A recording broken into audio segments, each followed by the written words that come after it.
திருச்சியில் பொதுமக்களை அச்சுறுத்தும் வகையில் வாகன நெரிசல் மிகுந்த சாலையில் அதிவேகத்தில் பல்சர் பைக்கை ஓட்டி இளைஞரை போலீசார் கைது செய்தனர். இதை பற்றின மேலும் விவரங்களை எமது செய்தியாளர் கலைவேந்தன் வழங்க கேட்கலாம். கலைவேந்தன், வணக்கம். இந்த கைது குறித்தான விவரங்கள் என்ன பகிரலாம்?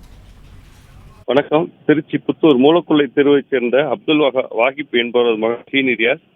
இவர் தனது நண்பர்களுடன் பல்சர் பைக்கில் ஊர் சுற்றுவதை வழக்கமாக கொண்டுள்ளார்.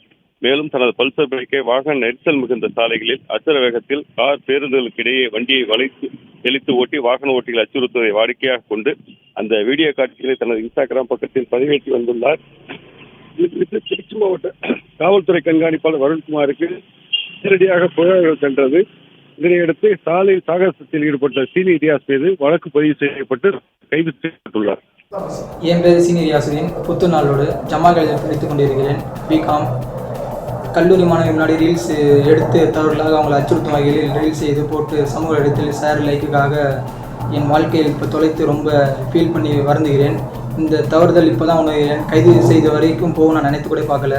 இது மாதிரி யாரும் ஷேர் லைக்கு காட்டி எதுவும் பண்ணாதீங்க, அவங்க வாழ்க்கையும் கிடைக்காதீங்க. லைக்கு ஷேர் எதுவும் பண்ணாதீங்க. அப்படி பண்ணாங்கன்னா அவங்களுக்கு சொல்லுங்கள், அட்வைஸ் பண்ணுங்கள். யாரையும் பண்ணாதீங்க. நம்ம பொழுதுபோக்காண்டி பண்ணுறோம், இந்த அளவில் வந்து விடுன்னு நான் நினச்சி கூட பார்க்கல. ரொம்ப வருந்துகிறேன்.